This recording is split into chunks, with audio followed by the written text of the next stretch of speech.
जय हिंद। आज हम बात कर रहे हैं भारत के संविधान में जो सूचियों की बात कर रहे हैं। 3 सूचियां हैं हमारे संविधान में और 7वीं अनुसूची में इन तीनों सूचियों का वर्णन हमको मिलता है। संविधान में ये तीनों सूचियां बड़ी महत्वपूर्ण है हमारी, और ये सूचियां क्यों बनाई गई हैं, क्या इसका कंडीशन है इसकी। तो सूचियां जो है हमारी, जिसमें कुछ विषय होते हैं हमारे, उन विषयों को या तो संघ सूची में रखा जाएगा या राज्य सूची में रखा जाएगा, और दोनों सूचियों में नहीं रखकर हम तीसरी सूची, जिसे समवर्ती सूची कहते हैं, उसमें हम इसमें शामिल कर देते हैं। इसके अलावा भी एक सूची और होती है, इसको कहते हैं अवशिष्ट सूची। तो इस प्रकार से यदि देखा जाए तो 3 हमारी प्रमुख सूचियां हमारी, और भाग के संविधान की अनुसूची नंबर 7 में तीनों सूचियों के बारे में हमको बताया गया है। वो तीनों सूचियों में कौन कौन से विषय हैं और कितने विषय हैं, ये कैसे क्या हुआ है, थोड़ा सा आप समझिए इसको।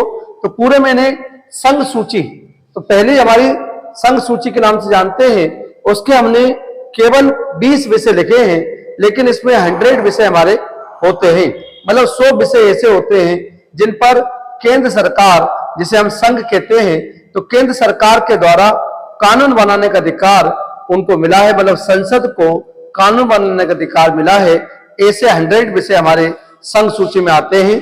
यहाँ पे लिखा है हमने संघ सूची में वर्तमान में कितने विषय हैं, तो 100 विषय, मतलब 100 विषय ऐसे हैं जो कि संघ सूची में आते हैं।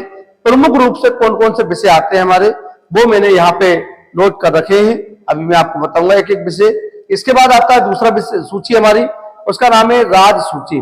तो राज्य सूची के यदि विषयों की संख्या देखी जाए तो उनकी संख्या होगी 61। तो राज्य सूची के जो विषय हैं वो हमारे 61 विषय हैं। और इस सूची को कहां से लिया है, तो कनाडा के संविधान से हमने ग्रहण किया है, और संघ सूची को भी हमने कनाडा के संविधान से ही लिया था। क्योंकि ये हमारा जब संविधान बनके तैयार हुआ 26 नवंबर 1949 मिति मार शीर शुक्ल सप्तमी संवत 2006 को संविधान को पारित, अंगीकृत और आत्मार्पित किया गया था।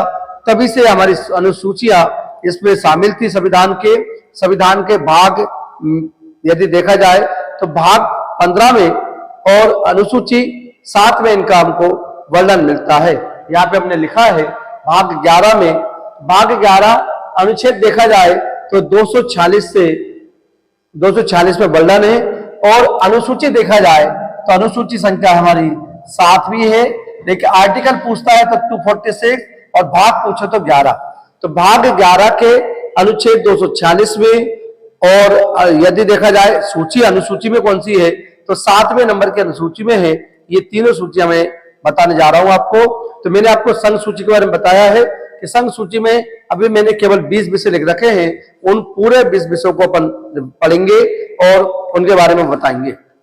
इसका राज्य सूची के मैं बता रहा था कि राज्य सूची हमने ये भी कनाडा के संविधान से ली है, संघ सूची भी हमने कनाडा के संविधान से ग्रहण करी है, अपने संविधान में मिलाई है, और ये इसमें भी हमने 20 विषय लिख रखे हैं।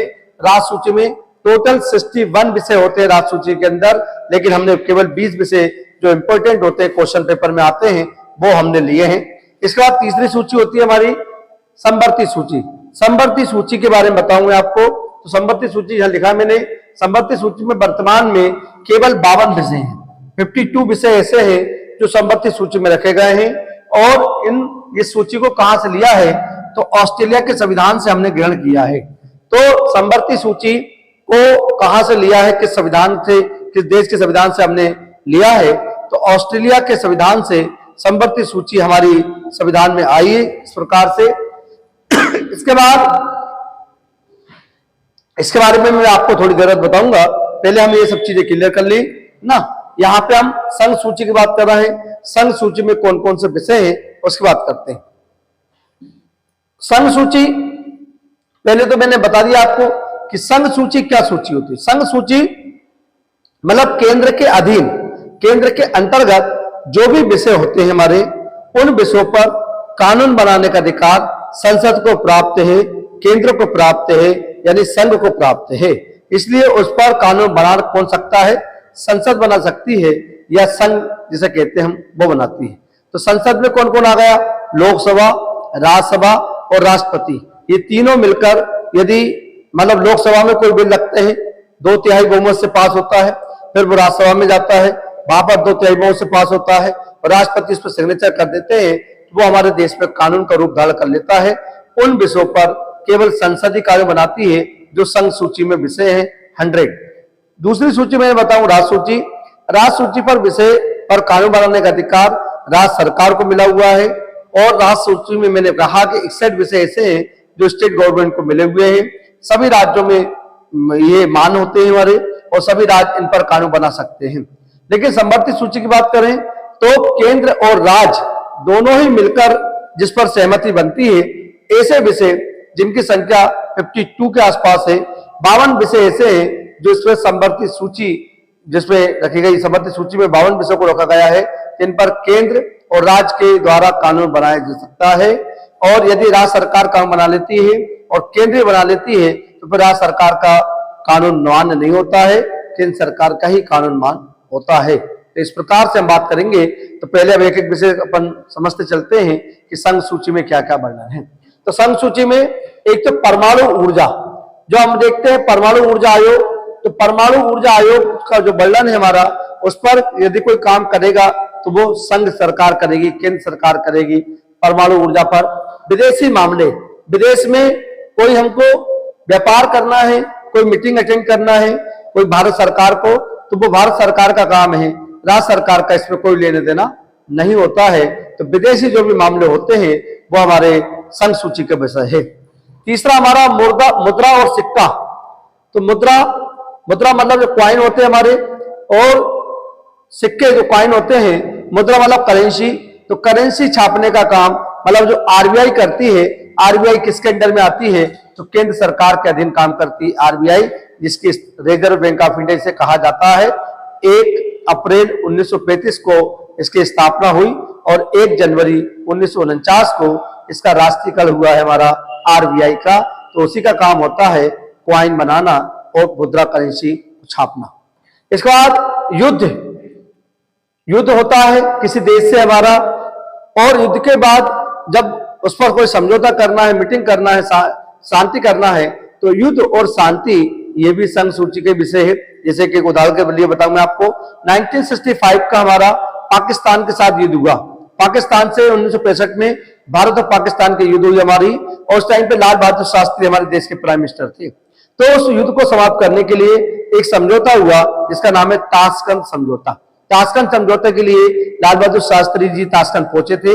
उज्बेकिस्तान की राजधानी है ताशकंद, और 6 जनवरी 1966 को यहां से निकल गए थे और 10 जनवरी तक वो शांति वार्ता चलती रही, और 10 जनवरी 1966 को ताशकंद समझौते पर हस्ताक्षर हुए।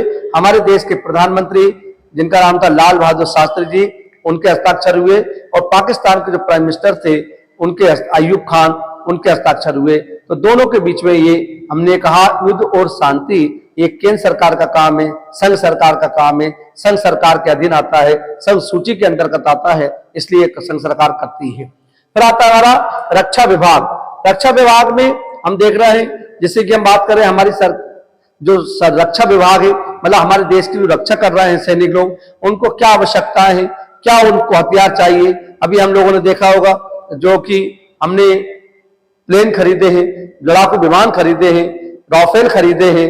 तो ये राफेल हमने क्यों खरीदे? हमारे देश की रक्षा के लिए। हमारे रक्षा जो करने वाले सैनिक हैं उनकी ताकत मिले, उनकी शक्ति बढ़े, हमारे देश का शक्ति बढ़ेगी तो दुश्मन भी हम पर नजर नहीं डालेगा। इसलिए हमारा ये काम कौन करता है तो संघ सरकार, केंद्र सरकार के अधीन काम करता है। हमारे देश की जितनी भी सशस्त्र सेनाएं होती हैं, चाहे थल सेना हो, वायु सेना हो या जल सेना हो, तो ये तीनों सेनाएं जो प्रमुख रूप से हमारे काम करती है, जल थल वायु, इनमें इनका योगदान पर यदि कोई कुछ भी इनको चाहिए तो वो केंद्र सरकार के अधीन काम आता है, राज्य सरकार का कोई इसमें लेने देना नहीं होता है।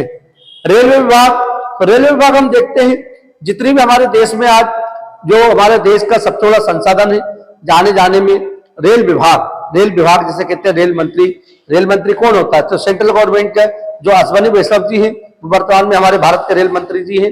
और जो पूरा जितना भी हमारा रेल का कारखाने या रेल के जो इंजन चल रहे हैं या इलेक्ट्रिकल हो रहा है, रेलवे लाइन डल रही है, जगह जगह विस्तार हो रहा है, ब्रिज बन रहा है, ये रेल विभाग का काम होता है। और रेल विभाग किसके अधीन आता है तो संघ सरकार, संघ सूची केंद्र सरकार के अधीन में आता है। इसलिए रेलवे विभाग सेंट्रल गवर्नमेंट का काम है, सेंट्रल गवर्नमेंट ही करती है, राज्य सरकार का इसमें कोई हस्तक्षेप नहीं होता है। तो ये पूरे जो विषय हैं वो मैं बता रहा हूं कि केंद्र सरकार के अधीन ही आते हैं, इनमें स्टेट गवर्नमेंट का कोई योगदान नहीं होता है। इसके बाद आता है नागरिकता। तो नागरिकता मतलब हमको नागरिकता हमें पढ़ाया गया है, संविधान में लिखा हुआ है कि भाग 2 में अनुच्छेद 5 से 11 तक, अनुच्छेद 5 से 11 तक हमारा भारत की नागरिकता का वर्णन मिलता है। मतलब 5 प्रकार से नागरिकता हम ले सकते हैं और 3 प्रकार से नागरिकता खो सकते हैं। मतलब हम तो भारत के नागरिक ही। 26 जनवरी 1950 को जिस दिन से हमारे देश का संविधान लागू हुआ था, उस दिन से कोई व्यक्ति भारत में जन्मा है वो भारत का स्वतः ही नागरिक माना जाएगा। लेकिन उसके पहले या उसके बाद कोई व्यक्ति हमारे देश में आता है, कोई विदेशी व्यक्ति, उनको नागरिकता लेना है तो 5 प्रकार से उनको गुजरना पड़ेगा।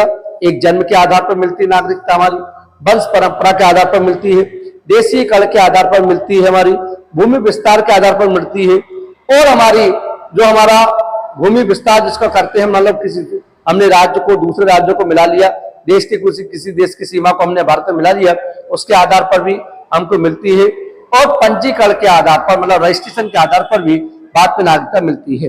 तो नागरिकता देना और नहीं देना ये केंद्र सरकार का काम होता है, संघ सूची का विषय है ये हमारा। और 3 प्रकार से नागरिकता चली भी जाती है। मतलब एक, हम खुद भारत की नागरिकता त्याग दें, किसी दूसरे में जाके बस जाए और हम भारत की नागरिकता खत्म हो जाएगी हमारी। हम दूसरे देश में नागरिकता प्राप्त कर लेंगे तो हमारी नागरिकता स्वतः ही समाप्त हो जाती है।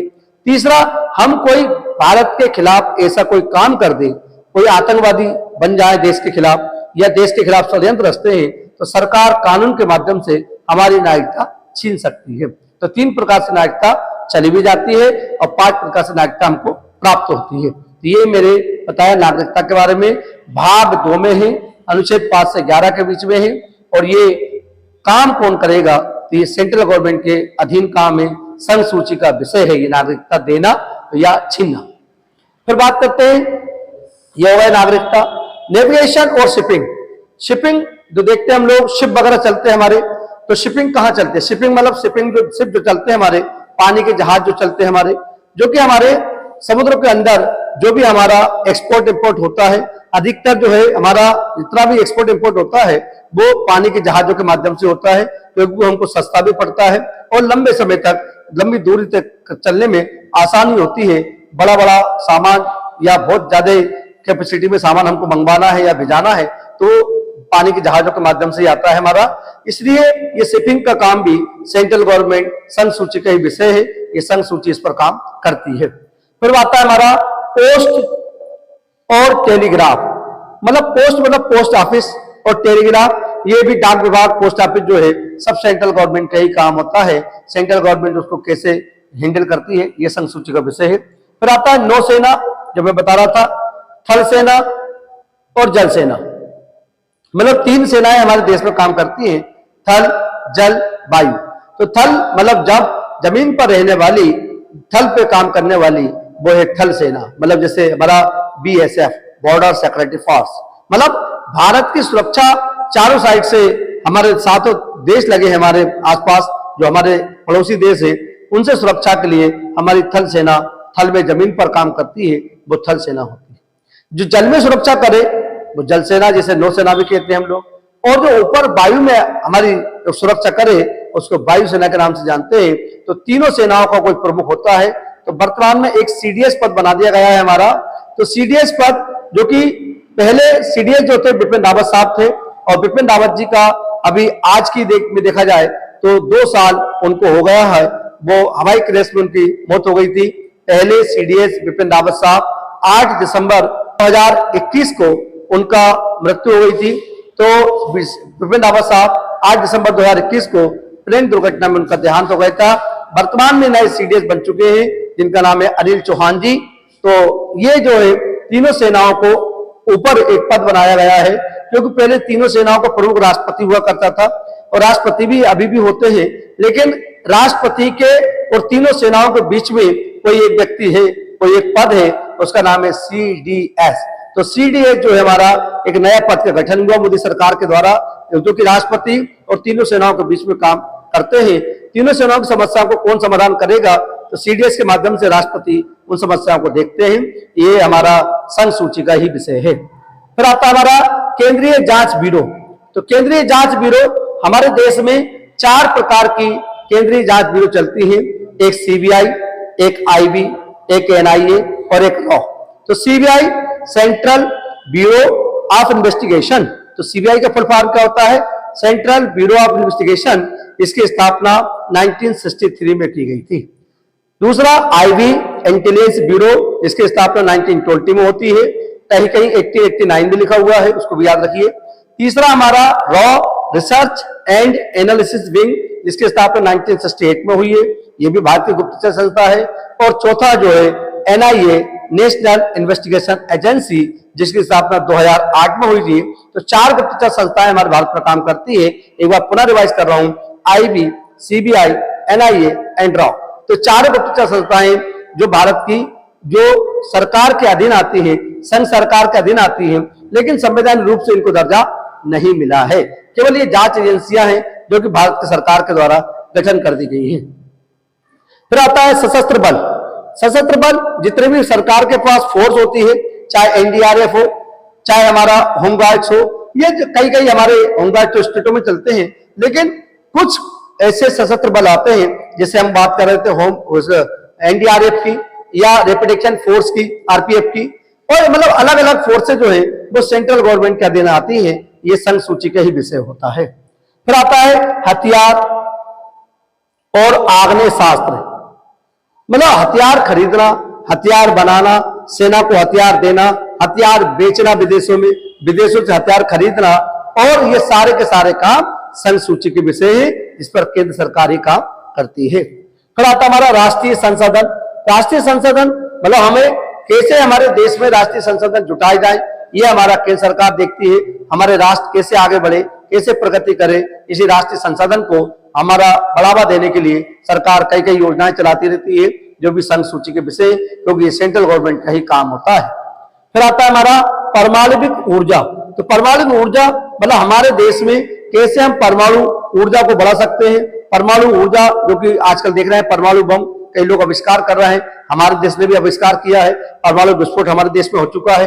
तो इस प्रकार से परमाणुविक ऊर्जा को बढ़ावा देना, मतलब परमाणु से ऊर्जा बनना, एनर्जी बनना, बिजली बनना, इसको भी सरकार का काम होता है, ये भी संघ सूची का ही विषय होता है। फिर आता है विदेशी व्यापार, मतलब विदेशों से हम व्यापार करना। बड़ी बड़ी कंपनियां हमारे देश में आती है, चाहे मोबाइल बना रही है, चाहे कंप्यूटर बना रही है, कार बना रही है, पर तरह तरह के बिजनेस हमारे देश में चल रहा है। और हमारा भारत जो है पूरी दुनिया में यदि देखा जाए वर्तमान स्थिति में, तो हमारी दुनिया में हमारे भारत जो है सबके लिए व्यापार का एक स्थान मिल गया है, क्योंकि यहाँ की पॉपुलेशन ज्यादा है, 140 करोड़ से ऊपर जनसंख्या हमारे देश में पहुंच चुकी है।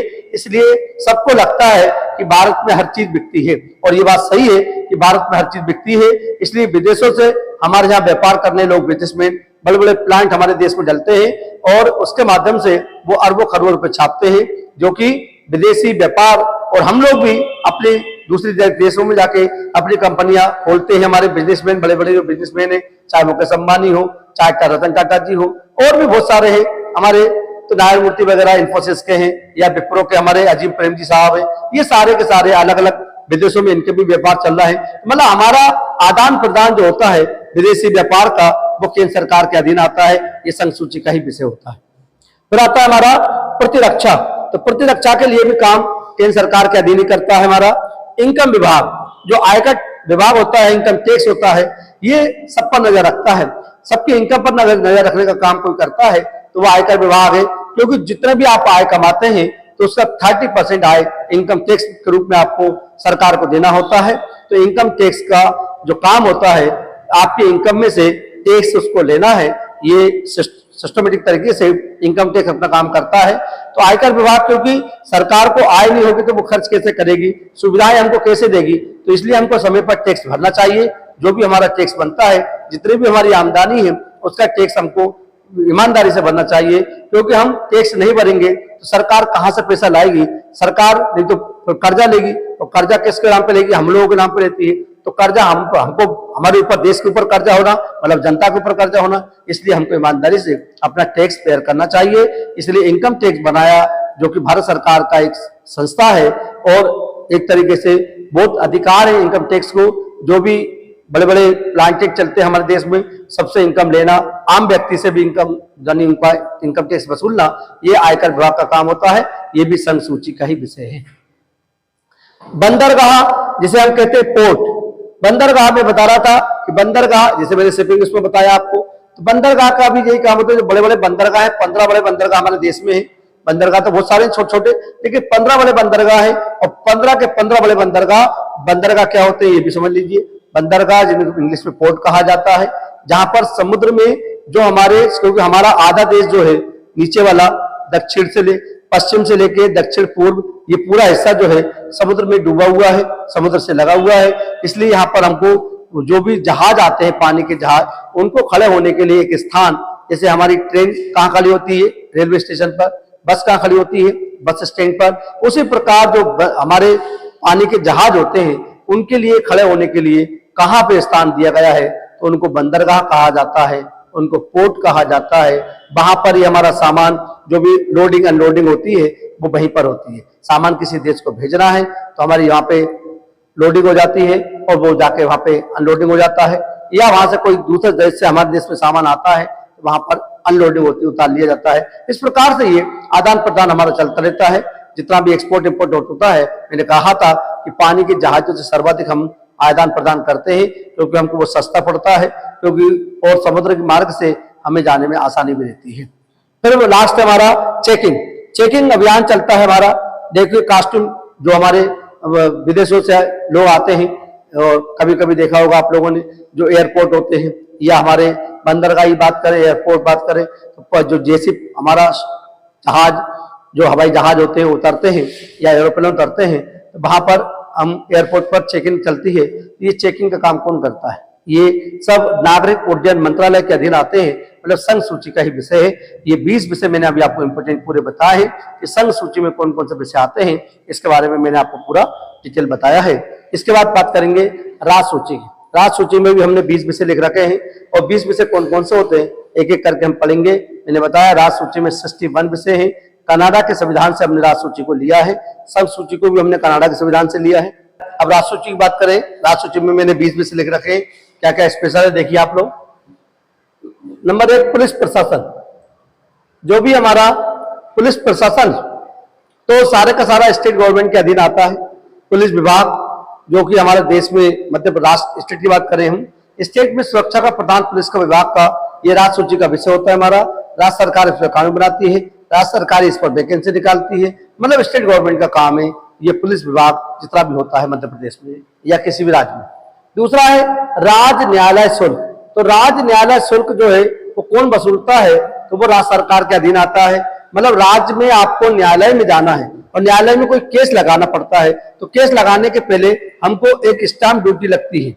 जिस प्रकार से हम रजिस्ट्री करवाने जाते हैं तो वहां पे स्टाम्प ड्यूटी देना पड़ती है, उसी प्रकार केस लड़ने के पहले कोई आपका केस, जैसे चेक बाउंस का कोई केस है, तो वहां पर आपको 10% लगभग वहां पे 10% या 6% जो भी है वहां पर देना पड़ता है, ताकि आपका केस फिर मजिस्ट्रेट साहब लड़ेंगे, मजिस्ट्रेट मतलब वकील लड़ेगा और मजिस्ट्रेट उसका फैसला देंगे। तो ये उसको कहते हैं हम लोग राज्य न्यायालय शुल्क। तो राज्य न्यायालय शुल्क जो है वो हमको स्टेट गवर्नमेंट वसूलती है और ये राज सूची का विषय है।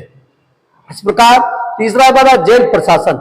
तो जो जेल विभाग है, हमारे पूरे जेल विभाग में जितने भी कैदी हैं उनको खाना, उनको व्यवस्था, उनकी सुविधा, ये सारा का सारा काम स्टेट गवर्नमेंट का सूची, राज सूची के विषय है।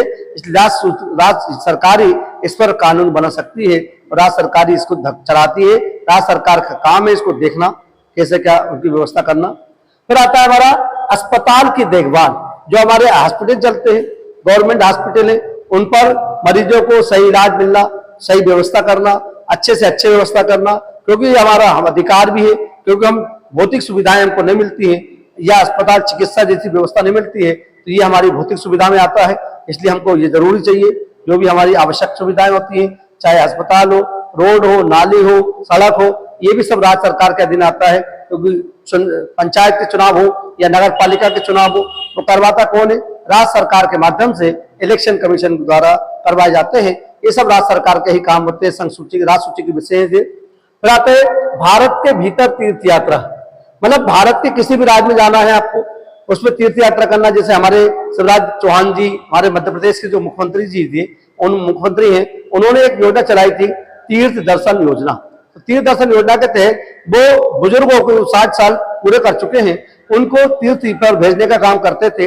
बड़ी अच्छी योजना है, ताकि हम बड़े बुजुर्ग जो है, हम परिवार वाले तो घुमा नहीं पाते हैं, लेकिन सरकार के माध्यम से अच्छी फैसिलिटी, उनको ट्रेनों के माध्यम से उनको ले जाया जाता था, बड़ी बड़ी होटलों में उनको रखा जाता था, अच्छे खाने की व्यवस्था, बहुत अच्छी योजना हमारी मध्य प्रदेश सरकार के द्वारा चलाई गई थी, तीर्थ दर्शन योजना, जो कि अभी नए परिणाम आने के बाद रुक गई है, फिर बाद में चालू हो जाएगी। ये मैं कह रहा था कि भारत के भीतर तीर्थ यात्रा ये राज्य सरकार का अधिकार है, राज्य सरकार अच्छी योजना चला रही है। तो आता है संचार। तो संचार की जो योजना है, जो मतलब स्टेट गवर्नमेंट के अंदर जो भी हमारा संचार होता है, उसकी राज्य सूची का विषय है ये भी। कृषि, जो हमारे किसान भाई होते हैं, जो कि हमारे देश की नींव है ना, रीढ़ की हड्डी माना जाता है किसान हमारे देश का, क्योंकि हमारा देश कृषि प्रधान देश है और हम कृषि पर ही आधारित है सभी लोग। कहीं ना कहीं हमको कृषि से लाभान्वित सबको मिलना है। कोई व्यापारी व्यापार कर रहा है या कोई किसान जो है अपना खेती उगा रहा है, तो कहीं ना कहीं सब लोग हम कहीं कृषि से जुड़े हुए हैं, सभी कृषि प्रधान से, हमारा देश ही कृषि प्रधान है। तो कृषि जो है स्टेट गवर्नमेंट का काम। पशुपालन करना, पशुओं को पालने की फैसिलिटी करवाना, या पशुपालन खुलते हैं हमारे राज्यों में, तो वो राज्य सूची का ही विषय होता है हमारा। जल आपूर्ति, मतलब आपको जल मिलना चाहिए, ये भौतिक सुविधा है हमारी सरकार की, हमको देना जरूरी है, हमको जनता को जल आपूर्ति करवाना, ये राज्य सूची का विषय होता है। सिंचाई और नहर बनाना, मतलब सिंचाई की व्यवस्था करना किसान भाइयों के लिए। काज यदि पानी नहीं मिलेगा परिपूर्ण मात्रा में, तो कैसे खेती होगी, कैसे वहां पे हमारी जमीन उपजाऊ होगी, इसलिए सारे काम ये राज्य सूची के विषय सरकार का काम होता है, राज्य सरकार का। मत्स्य पालन करना, मछली पालन, बड़े बड़े केंद्र चल रहे हैं हमारे तालाबों में, मछलियां पल रही है, तो मत्स्य पालन का ये भी राज्य सूची का विषय होता है हमारा। सड़क यात्री कर, सड़क पर आप चलते हैं तो आपको एक यात्री कर देना पड़ता है ना, जिसे कहते हैं टोल टैक्स। तो टोल टैक्स कौन वसूलता है? स्टेट गवर्नमेंट वसूलती है। आप जैसे कार से जा रहे हैं, तो आप 4 व्हीलर से जा रहे हैं, तो आपको टैक्स देने पड़ेगा। टोल नाके पर खड़े होकर आपको सड़क यात्री कर देना पड़ता है, उसको कहते हैं सड़क यात्री कर, मतलब टोल टैक्स देना पड़ेगा। फिर आता है स्थानीय शासन। स्थानीय शासन व्यवस्था जो होता है हमारा, जो कि हमने बताया नगर पालिका होती है, नगर पंचायत होती है, या हम ग्राम पंचायत वर्ग, ये सब स्थानीय शासन में आते हैं। फिर आता है प्रादेशिक लोक सेवा। तो लोक सेवा जैसे कि हम देखते हैं हमारे MPPSC पब्लिक सर्विस कमीशन, तो ये लोक सेवा के अधीन आता है हमारा, ये इस पर वैकेंसी को निकालता है, राज्य सरकार का ही काम होता है। जिला अदालतें, जो हमारे मध्य प्रदेश में कई जिला 55 जिले हो गए मध्य प्रदेश में, उन जिलों में, या अभी वर्तमान में पहले 52 थे, लेकिन अभी 3 जिले भी बढ़ गए नए नए 2-4-6 महीने में, तो अब जिले हमारे 55 हो चुके हैं, मध्य प्रदेश में 55 जिले हैं। अब जिला अदालतें जो बनी है हमारी, उनकी देखभाल, उनको मेंटेनेंस करना, ये राज्य सरकार का ही काम होता है। रेलवे पुलिस लेकिन GRP ना, RPF अलग है, RPF सेंट्रल गवर्नमेंट का है और GRP स्टेट गवर्नमेंट का है, ये याद रखिए आप लोग। फिर आता है शराब कारखाने। तो हमारे राज्यों में सरकार शराब कारखाने जो चल रहा है वो राज्य सरकार के अधीन है। जिस तरह भी आबकारी विभाग आता है वो राज्य सरकार का ही है। आबकारी विभाग का क्या काम होता है? शराब को सही तरीके से बिकवाना, कोई अवैध रूप से शराब ना बेचे, कोई गलत तरीके से शराब ना बनाए, ये सारे काम जो है स्टेट गवर्नमेंट के होते हैं, राज्य सूची का विषय है। भूमि संबंधित विभाग, भूमि संबंधित जो भी काम होते हैं वो राज्य सरकार के अधीन आते हैं। वाणिज्य व्यापार, ये भी राज्य सरकार का काम होता है। सार्वजनिक स्वास्थ्य की व्यवस्था करना, मतलब जगह जगह आप लोगों ने स्वास्थ्य विभाग देखा होगा, कई हर जगह चिकित्सालय खुल रहे हैं, बड़े बड़े हॉस्पिटल खुल रहे हैं, ये हमारे स्टेट गवर्नमेंट का काम होता है, राज्य सूची का विषय होता है। तो ये मैंने राज्य सूची के अभी आपको केवल 20 विषय बताए हैं, लेकिन टोटल विषय कितना होते हैं? तो 61 विषय होते हैं हमारे राज्य सूची में। 61 विषय होते हैं, केवल मैंने आपको 20 बताए जो इंपॉर्टेंट है, पेपर में आते रहते हैं। इनको अच्छे से पढ़िए, और आपको वीडियो पसंद आ रहा हो लाइक जरूर करा करो, शेयर भी कर दिया करो, और सब्सक्राइब जरूर कर लें Verma coaching class Bhopal YouTube channel, जिससे हम पर डे सुबह 7 बजे एक वीडियो अपलोड करते हैं। हम हर विषय से एक वीडियो आपको भेजते हैं पर डे। यदि आपको वीडियो पसंद आती है तो लाइक जरूर करा करें आप लोग। चलिए अब हम बात करें तीसरी अनुसूची। हम बात कर रहे हैं 3 संसूची हो गई हमारी, राज्य सूची हो गई, और तीसरी सूची का नाम है समवर्ती सूची। तो तीनों सूचियों को मैंने बताया, स्टार्टिंग बता दिया था आपको कि 7वीं अनुसूची में शामिल है तीनों सूचियां। अनुच्छेद 246 में भाग 11 में इनका वर्णन हमको मिलता है। चलिए आगे बढ़ते हैं। तो संबंधित सूची की हम बात करें, संबंधित सूची में भी मैंने आपको 20 विषय यहाँ पे लिख रखे हैं संबंधित सूची में। अब देखते हैं, पहला है हमारा स्टाम्प ड्यूटी। जो स्टाम्प ड्यूटी होती है हमारी, ये संबंधित सूची का विषय है। मतलब जो हम स्टाम्प खरीद रहे हैं, तो 100 रुपए का स्टाम्प खरीदेंगे, 10 रुपए फिर टैक्स देना पड़ेगा, तो वो हमको 110 रुपए का मिलेगा। ये स्टाम्प ड्यूटी कौन वसूल रहा है? तो ये संबंधित सूची के दिन आता है, और संबंधित सूची में केंद्र और राज्य दोनों ही मिलकर इस पर कानून बनाते हैं, और दोनों इस पर अपना जो उनका एक अनुपात रेशो के आधार पर अपनी डिवाइडेशन करते हैं। ये संबंधित सूची का विषय है हमारा स्टाम्प ड्यूटी। फिर आता है हमारा ड्रग्स एवं जहर। तो ड्रग्स एवं जहर, तो ड्रग्स वगैरह जो बिकती है हमारी एवं जहर बिकता है, ये संबंधित सूची का विषय हमारा। बिजली विभाग, तो बिजली विभाग जो है हमारा, ये बिजली विभाग अलग है। नहीं तो आप सोचो कि ये बिजली विभाग जो मध्य प्रदेश है, बिजली विभाग का मतलब हुआ कि जो हमारे यहाँ बिजली बन रही है, ताप विद्युत परियोजनाएं, जल विद्युत परियोजनाएं चल रही है, तो ये राज्यों के राज्य में तो आती है, लेकिन इस संबंधित सूची में इसको रखा गया है। ठीक है, क्योंकि हम बिजली बेचते भी हैं, बिजली खरीदते भी हैं, ये स्टेट गवर्नमेंट का काम होता है हमारा। समाचार पत्र जो न्यूज़पेपर होते हैं, ये भी संबंधित सूची का विषय रखा गया है हमारा। 5वां आपराधिक कानून, तो आपराधिक कानून जो होता है हमारा, वो संबंधित सूची में ही आता है। फिर आता है श्रम कल्याण, ये भी संबंधित सूची का। शिक्षा, बड़ा इंपॉर्टेंट क्वेश्चन है शिक्षा, तो शिक्षा संबंधित सूची का विषय। पहले ये राज्य सूची में आता था। मैं यहाँ पे बता दूं आपको दो चीज, मैंने कुछ लिखे हैं यहाँ पे, ये वाली चीज लिखी है कि 42वां संविधान संशोधन 1976 के द्वारा पहले 5 जो विषय थे वो राज्य सूची में थे। पहले राज्य सूची में 66 विषय थे, उसमें से 5 विषय हट चुके हैं। अब वर्तमान में 61 विषय बच चुके हैं। तो 61 में 5 कौन से उनको हटे हैं और संबंधित सूची में शामिल कर दिए गए हैं, वो कौन से विषय? पहला वन, तो वन संबंधित सूची का विषय। दूसरा शिक्षा, जो मैं बता रहा था आपको, ये पहले राज्य सूची में थे 5, अब संबंधित सूची में। तीसरा जनसंख्या नियंत्रण परिवार नियोजन, जनसंख्या नियंत्रण व परिवार नियोजन, ये तीसरा विषय। चौथा बाट व माप, जो नापतोल विभाग है हमारा वो। 5वां जानवर तथा पक्षियों की सुरक्षा। ये 5 विषय ऐसे थे जो राज्य सूची के विषय थे। पहले राज्य सूची में 66 विषय हुआ करते थे, लेकिन 42वां संविधान संशोधन 76 के द्वारा इन 5 विषयों को राज्य सूची से हटाकर संबंधित सूची में शामिल कर दिया गया। पहले संबंधित सूची में 47 विषय थे, अब 5 और जुड़ गए हैं तो 52 हो गए। तो संबंधित सूची में आज 52 विषय है। संबंधित सूची में कितने विषय हैं? 52 विषय है। ये संबंधित सूची हमने कहां से ली है?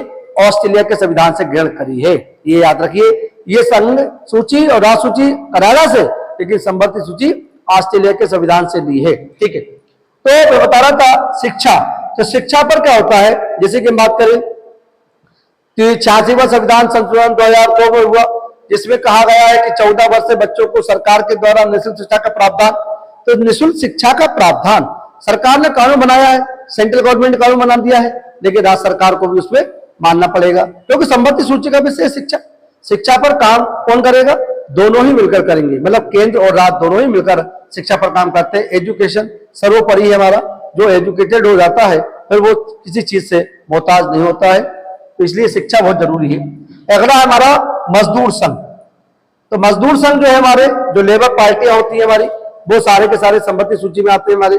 फिर आता है सामानों में मिलावट, जो लोग सामानों में मिलावट करते हैं, ये भी संबंधित सूची में रखा गया है। गोद लेना और उत्तराधिकारी बनना, मतलब बच्चे, छोटे छोटे बच्चे होते हैं हमारे यहाँ, बहुत सारे ऐसे बच्चे हैं जो जिनके माता पिता नहीं है या माता पिताओं ने छोड़ दिया, उन बच्चों को रखा जाता है, गोद लिया जाता है। उनका उत्तराधिकारी कौन होगा ना, कौन गोद ले रहा है, ये सब संबंधित सूची के विषय है। राष्ट्रीय जलमार्ग, राष्ट्रीय जलमार्ग मतलब नेशनल वाटर। नेशनल वाटर हमारे देश में है तो बहुत ज्यादा, लेकिन मैंने आपको एक दिन इसमें वीडियो मैंने अपलोड किया है मेरे Verma coaching class Bhopal YouTube channel पर, आप जाएंगे तो नेशनल वाटर के विषय में मैंने आपको 6 national water, NW1, NW2, NW3, NW4, NW5, NW6, ये नेशनल वाटर के बारे में मैंने बताया है, वो आप देखिए, आप मिल जाएगा आपको, उसमें मैंने आपको पूरा समझाया है। तो राष्ट्रीय जलमार्ग जो है ये संबंधित सूची का ही विषय होता है हमारा। फिर आता है वन पर्यावरण। वन और पर्यावरण ये हमारा, ये भी संबंधित सूची का विषय हमारा। आर्थिक योजना, जो हमारी आर्थिक योजनाएं चलती है ये भी संपत्ति सूची का विषय। दंड विधि, ये भी संपत्ति सूची का विषय। कारखाने, ये भी संपत्ति सूची का विषय।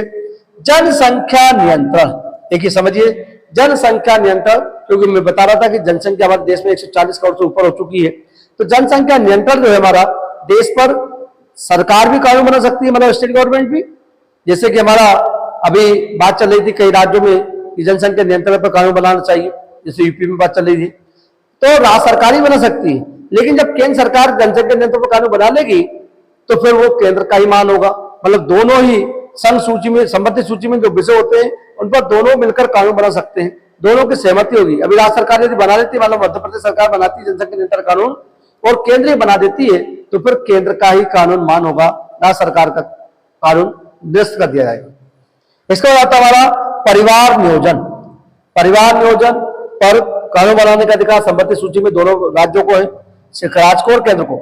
जन्म मृत्यु पंजीकरण, मतलब हमारा जब जन्म होता है तो डेट ऑफ बर्थ बनता है, और मृत्यु होती है तो मृत्यु प्रमाण पत्र बनता है ना। तो ये जन्म मृत्यु प्रमाण पत्र जो है हमारा भले नगर निगम के द्वारा बनाया जाता है, लेकिन ये संपत्ति सूची का विषय, बड़ा इंपॉर्टेंट क्वेश्चन है। जन्म मृत्यु प्रमाण पत्र कौन बनाता है? ये नगर निगम के द्वारा ही बनता है ना, लेकिन ये विषय जो है वो हमारा संपत्ति सूची का विषय, ना कि राज्य सूची का। इसमें बड़ा कंफ्यूजन क्वेश्चन है, इसलिए मैं बताया आपको। विवाह व तलाक, शादी होती है, इसके बाद शादी विच्छेद हो जाती है, विवाह विच्छेद हो जाता है, अलग हो जाते हैं, तो ये दोनों भी संपत्ति सूची के ही विषय हैं। संपत्ति का अर्जन और अधिकार, तो संपत्ति का जो अर्जन करते हैं, कलेक्ट करते हैं, जमा करते हैं, और उनका अधिकार, ये भी संपत्ति सूची का ही विषय आता है हमारा। तो ये 20 विषय मैंने संपत्ति सूची के बताए, 20 विषय मैंने राज्य सूची के बताए, और 20 विषय मैंने संघ सूची के बताए हैं। लेकिन संघ सूची में मैंने कहा है 100 विषय होते हैं, राज्य सूची में 61 विषय होते हैं, और संपत्ति सूची में 52 विषय होते हैं। ये तीनों सूचियां मैंने आपको बताई है। कहां पे होगा, पुनः रिवाइज कर देता हूं मैं। भाग 11 में अनुच्छेद 240 से अनुसूचित पूछे तो 7वीं, अनुच्छेद 240, भाग पूछे तो 11। संघ सूची में वर्तमान में 100 विषय हैं। इस सूची को कनाडा के संविधान से हमने लिया है, ये याद रखिए। राज्य सूची में वर्तमान में 61 विषय हैं। इस सूची को हमने कनाडा के संविधान से लिया है। संपत्ति सूची में वर्तमान 52 विषय हैं। इस सूची को हमने ऑस्ट्रेलिया के संविधान से लिया है। अवशिष्ट सूचियां, इसको सुनिए आप लोग, अवशिष्ट सूचियां क्या होती हैं? तो अवशिष्ट सूचियां अनुच्छेद 248 के अनुसार, तो अवशिष्ट सूचियां अनुच्छेद 248 के अनुसार क्या बोल रहा है? केंद्र के पास है, मतलब इसकी शक्तियां केंद्र के पास होती है। अवशिष्ट सूचियां मतलब कहना मतलब ये है कि इन तीनों सूचियों से हटकर कोई विषय है, कोई नया विषय रहता है, तो उसको सूची में रखते तो अवशिष्ट सूचियों में रख दिया जाता है। तो अवशिष्ट सूचियों में कौन कौन से ऐसे विषय जो उपरोक्त तीनों सूची में शामिल नहीं है, उस पर विधि निर्माण बनाने का अधिकार किसको है? केंद्र सरकार के पास है। मतलब जो तीनों सूचियों में ऐसे विषय नहीं है, नए नए कानून बना रहा है, जैसे मोबाइल है, आजकल मोबाइल चलने लगा है, मोबाइल से भी बहुत सारे क्राइम हो रहा है, तो उन पर कानून कौन बनाएगा? वो केंद्र सरकार बना रही है हमारी। तो केंद्र सरकार, क्योंकि वो अवशिष्ट सूचियों में उन विषयों को रखा जाएगा, जो नए विषय और आएंगे इसके बाद उनको। अनुच्छेद 249 क्या कहता है, ये भी सुन लीजिए आप लोग। 249 अनुच्छेद 249 राज्य सूची के विषय में संबंध में अवशिष्ट राष्ट्र हित में विधि मतलब कानून, विधि बनाने की संसद को शक्ति। क्या कहा? अनुच्छेद 249 राज्य सूची के विषय के संबंध में राष्ट्र हित में, मतलब राष्ट्र के हित में कोई कानून बनाना है, और तो वो कानून बनाने का अधिकार संसद को प्राप्त है, केंद्र सरकार को प्राप्त है। ये याद रखिए, अनुच्छेद 249 ऐसा कहता है। ये भी नोट ध्यान दीजिए, इसको भी अच्छा सा नोट समझ लीजिए इसको आप लोग। ये भारत के संविधान में केंद्र और राज्यों के बीच, मैंने क्या कहा? भारत के संविधान में केंद्र और राज्यों के बीच किए गए शक्तियों का विभाजन, जो केंद्र और राज्य के बीच में क्या क्या शक्तियां होंगी, इसका विभाजन इन सूचियों के माध्यम से बता दिया गया है कि रक्षा कौन करेगा, पुलिस विभाग किसके पास में, ये सारी शिक्षा किसके पास में, सब मैंने बताया आपको। तो ये किस में कानून के तहत किया गया था? भारत सरकार अधिनियम 1935। ये याद रखिए। भारत सरकार अधिनियम 1935। क्या हुआ कि जब हमारा संविधान बन रहा था तो हमारे संविधान में, हमारा देश तो गुलाम था, लेकिन भारत सरकार अधिनियम 1935 में जो अंग्रेजों के द्वारा कानून आया था, उस कानून में से हमने अपने संविधान में 250 आर्टिकल, मतलब 250 अनुच्छेदों को हमने अपने संविधान में शामिल कर लिया था। और बाकी इधर अन्य देशों से हमने लगभग 10 देशों से कुछ ना कुछ लिया है, चाहे अमेरिका से मौलिक अधिकार लिए हो, रूस से मौलिक कर्तव्य लिए हो ना, इस प्रकार से हमने, इंग्लैंड से हमने एकल नागरिकता ली हो, ऑस्ट्रेलिया के संविधान से संवर्ती सूची ली हो, संघ सूची कनाडा से ले ली, राष्ट्र सूची कनाडा से ले ली। इस प्रकार से हमने अन्य देशों के संविधान से कुछ ना कुछ ग्रहण कर लिया है। 250 आर्टिकल हमारे 1935 में भारत सरकार अधिनियम में आ गए थे। वो इसी की बात कर रहा है। क्या कहा उसने कि भारत के संविधान में केंद्र और राज्यों के बीच किए गए शक्तियों का विभाजन भारत सरकार अधिनियम 1935 में उल्लेखित पर आधारित है। मतलब कहां से लिया है हमने, तो ये हमने भारत सरकार अधिनियम 1935 से ये शक्तियां हमारी मिला, भारत केंद्र और राज्य को जो शक्तियां प्राप्त थे वो 1935 के भारत शासन अधिनियम में अधिकृत थी, वहीं से उसी संविधान से उसको हमने संविधान में शामिल कर लिया है। ये मैंने बता चुका हूं आपको कि 42वें संविधान 76 के द्वारा राज्य सूची के 5 विषयों को संवर्ती सूची में शामिल किया गया था। तो 5 विषय में पूरा रिवाइज कर रहा हूं। वन, शिक्षा, जनसंख्या नियंत्रण व परिवार नियोजन, बाट माप या तोल नाप बोल सकते हैं, माप तोल, जानवर तथा पक्षियों की सुरक्षा। ये 5 विषय राज्य सूची में आते थे, अब संवर्ती सूची में आते हैं। ये तीनों सूचियों के बारे में मैंने बताया है आपको। तीनों सूचियों का वर्णन 7वीं अनुसूची में मिलती है, क्योंकि हमारे संविधान में 8 अनुसूचियां तो संविधान बना था तभी आ गई थी। 26 जनवरी 1950 को जब हमारा संविधान लागू हुआ तो 8 अनुसूचियां थी, तो उसके पहले 7वीं अनुसूची आती है, उसमें तीनों सूची के बारे में। लेकिन वर्तमान में देखा जाए तो संविधान में 12 अनुसूचियां हैं। 9वीं अनुसूची कब जोड़ी गई थी, तो प्रथम संविधान संशोधन 1951 में भूमि सुधार से संबंधित है।